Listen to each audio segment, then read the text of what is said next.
Hey, what's up, Spooky fam? Today's video is a little bit of an updates video of sorts. We're mainly going to talk about a couple of recent horror movies and a couple of recent movies that I've watched, but I do want to kind of talk about a couple of things. So sit back, grab a snack, let's get into it.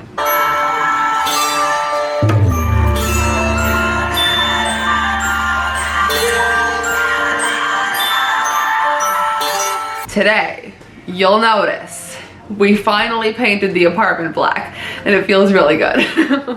Like I was telling Alex, there is an episode of Viva La Bam where April asks why anyone would want to live in purgatory when painting a room black, and Ryan Dunn, rest in peace, says Slayer, and ever since then I wanted to be like Slayer and I wanted to have a black apartment. So now we finally did it and it feels so spooky, and it took 4 days to paint the living room and my little Tim Burton corner, but we did it and it's almost done. But everything is currently in boxes and my whole collection is scattered about and it feels really overwhelming. But I started an apartment tour a little while ago and I feel like you're gonna get a whole new one now, so things are a lot different, but I love it. I feel like it just feels more like us, and it definitely feels more homey. So I hope that you guys like the change. I definitely feel like it fits me a lot more. But you guys would notice that I did not, I mean, if you even noticed, I didn't post psychological horror movie month or week this month. And that's because silly me accidentally deleted 3 out of the 5 videos that I had filmed, and by the time I went to go ahead and refilm everything, I was already a week behind, and I didn't feel like it was fair that I didn't give myself enough time to film and do what I have wanted to do for those videos. So we're gonna skip that. I would have talked about the Invisible Man, the Invisible Man from 2020. I would have talked about Bug from 2006, The Perfection from 2018, and Perfect Blue from 1997. But it was a really good opportunity for us to watch Perfect Blue and it was so good. So we're just gonna move right along into Giallo Horror Month, which is going to be in June, so stay tuned for that. But let's talk about some recent movies, and I'm going to just kind of briefly fly by this. If you want to hear more about what I'm talking about now, you can go ahead and check out our podcast. Alex and I have a podcast called Nefarious Things. I will link it down below. If you want to hear more about specifically the movie Vortex, Gaspar Noé's movie, his newer movie, we got a screener for it and that was crazy. So we have to give a huge shout out to Utopia Films for sending that over and letting us view that, and we're all going to the World's Fairs. Those 2 movies definitely keep on your radar because I feel like they're going to, I don't know, be 2 of the, I would say Vortex is definitely one of the sadder movies of the year, but We're All Going to the World's Fair is a really fun, I don't know, internet game, unexpected watch, and I really enjoyed that one. But the 3 main movies that I wanted to talk about. So we finally saw Hatching, and Hatching I have been waiting for such a long time, and it really exceeded my expectations.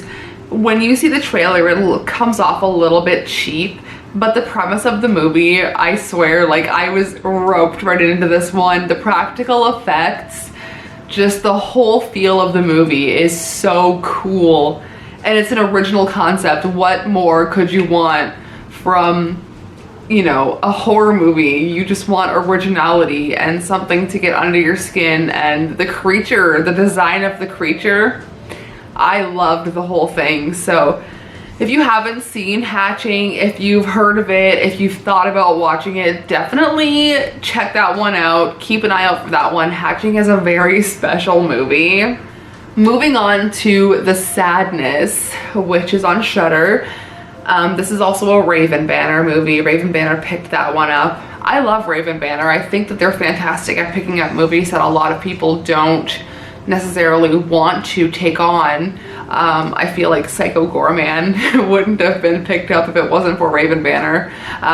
But The Sadness is a very depraved movie. I wouldn't say it's a zombie movie. I would say, because they have their thoughts and everything is coherent, I would put this more in the category of the rage virus, and I don't know, a more evolved version, a more depraved and disgusting version of the rage virus from 28 Days Later.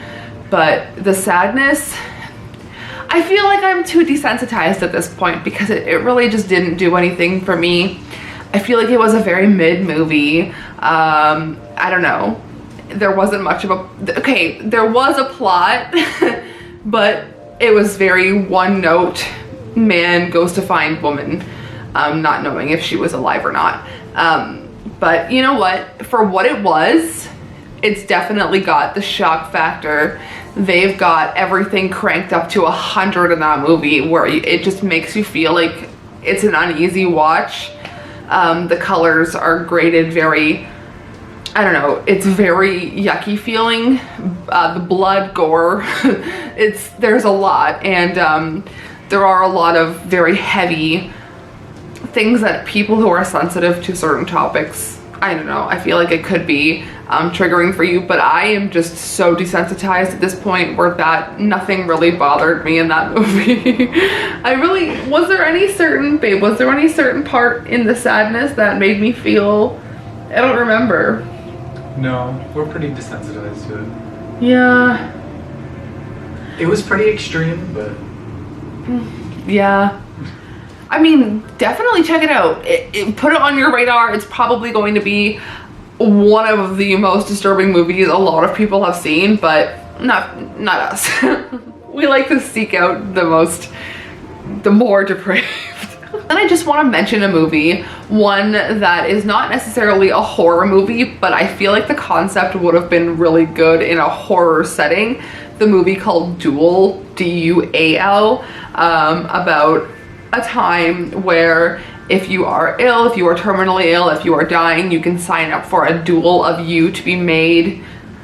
But if you end up living, you have to fight your counterpart to the death if they don't try and outlive you and try to live on. Very weird concept, very weird movie, but I feel like a lot of horror fans would like this movie. I feel like it's definitely a different concept. It is by the director of The Art of Self-Defense, so the humor in it is very bleak, very dry. I feel like this one, for some reason, I don't know, I feel like this would be a good double feature with Vivarium. Just two really unsettling movies put back to back, you know? But Duel, definitely check that one out if you like a more dry humor but an unsettling concept. So if you want to hear more about everything we've watched this month, I'm trying to get to 40 movies. I'm at about 24 right now, and it's the 24th. So we also watched Jackass 4.5, which I think is really fun, and Everything Everywhere All at Once. So if you want to hear about those, check our podcast out. I am off to film a new reaction video. I feel a little rusty. It's been a while since I filmed, but I hope that you enjoyed catching up a little bit, and I will see you very soon. Hopefully sooner than later. Oh, yes, hang on. Before we go, Love, Death and Robots season 3 is out. I have not watched it yet, but have seen 1 and 2 now. So I think it would be fun if, like I did with the ABCs of Death, ranking all the segments, would it be fun if I did a ranking of every segment in every season of Love, Death and Robots, and we can do a little review that way, because I love the show and I'm very passionate about it. So let me know what you think about that, and I will see you soon. Sayonara, Spooky Fam.